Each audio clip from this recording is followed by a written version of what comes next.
Matt Weston never imagined that the safe house he'd been guarding for 366 days would be blown to smithereens on night 367. The reason for this carnage?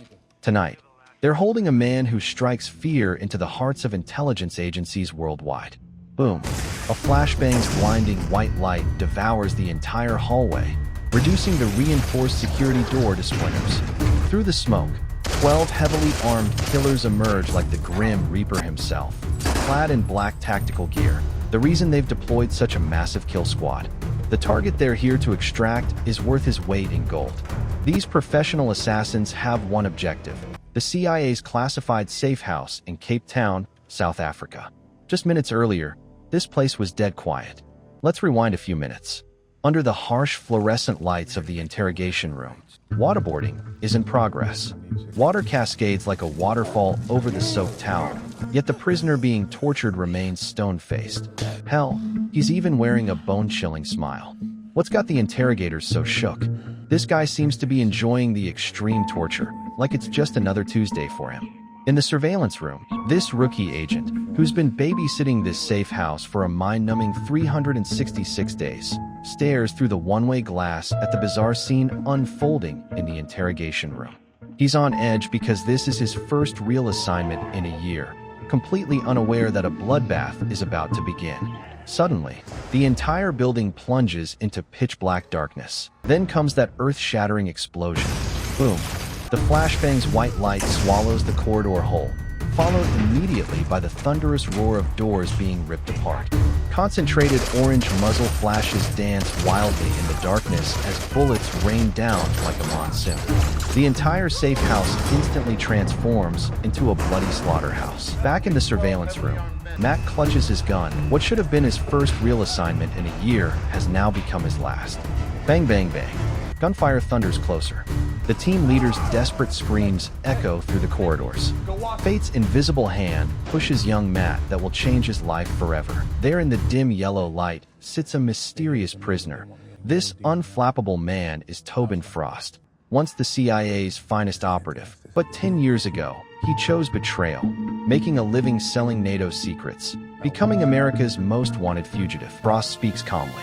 He tells Matt he has two choices: stay here and die, or take him and run. The killer's footsteps grow closer. Matt must decide now. Finally, he chooses to uncuff Frost, and both escape through a secret passage from the interrogation room. Bursting out of the underground tunnel, Matt hijacks a car at gunpoint and roughly shoves Frost into the trunk. But these professional killers aren't about to call it quits. They give chase in a high-speed pursuit. Just then, Frost kicks through the back panel and bursts out of the trunk. The two engage in a life-or-death struggle in the cramped car interior. Frost nearly strangles Matt to death, but the rookie eventually overpowers him. After losing their pursuers, Frost begins his first lesson in psychological warfare. He accurately predicts the CIA's next move: have Matt retrieve an emergency escape kit, then head to the next safe house. Matt's eyes widen in shock, completely unable to understand how this traitor knows the CIA's operational procedures inside and out. Frost continues in his mocking tone, telling Matt that while he thinks he's protecting his country, he's really just a disposable pawn in the hands of the higher-ups. When this is all over, the organization will tie Matt to Frost, then throw him under the bus at congressional hearings. In a rundown motel, Matt cuffs Frost to a radiator pipe. He uses a payphone to call his girlfriend Anna, forced to weave lies about a terrorist attack at the clinic, urging her to leave temporarily. Frost quietly listens to this conversation full of deception, then reveals the cruelest truth about the spy game. The cardinal sin is catching real feelings, because only lies can protect the ones you love most. As lies pile up, truth starts to resemble fiction. What's more brutal is that loved ones choose to believe these lies, not because they actually believe them, but because they want to believe, need to believe.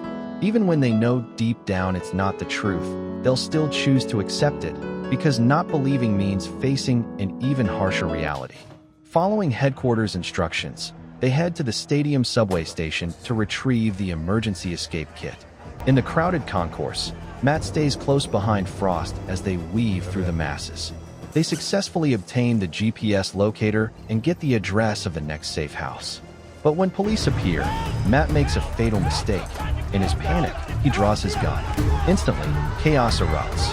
Matt is subdued by police while Frost uses the commotion to get taken to the medical station.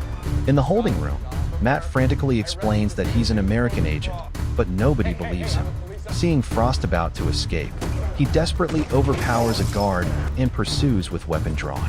In the chaos, Matt shoots down a police officer, possibly killing someone. When Matt catches up to the underground passage, Frost is already waiting around the corner. This legendary operative calmly drops his gun and tells Matt, "Now do you get it? You're not the hunter anymore. You're the hunted." Matt collapses helplessly, experiencing for the first time the despair of being abandoned by the entire world. Matt reports Frost's escape to headquarters, promising to recapture him. But Catherine coldly tells him, "Your job isn't pursuit. It's getting to the consulate to avoid prosecution." This statement completely crushes Matt. He realizes he's truly been abandoned. Frost's prophecy is coming true. Meanwhile, David is still defending him, but Catherine suspects Matt has been turned. Matt meets Anna at the train station, reveals his agent identity, and presses tickets and money into her hands, telling her to fly to Paris immediately. If anyone asks, they broke up a week ago. Watching his beloved disappear into the distance, Matt painfully discovers Frost's words are coming to pass. The departure board's listing for Blue Valley catches his attention. That's the direction Frost had tried to reach. Through system queries, Matt tracks down document forger Carlos. His search activity is simultaneously monitored by headquarters. Catherine concludes Matt has gone rogue. In Blue Valley, Frost reunites with old friend Carlos. Without hesitation, Carlos creates new documents for him. But the moment they're finished, killers burst through the door and gun down Carlos's wife. Good-hearted Carlos charges upstairs to fight back, but is ruthlessly gunned down. Frost watches helplessly as another friend dies because of him, consumed with grief and rage, yet forced to keep running. Just as he's sprinting across rooftops, Matt arrives by car, attacking the killers from the side to cover Frost's escape.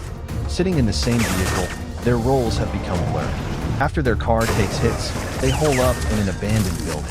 3 killers surround the place, and a deadly firefight ensues.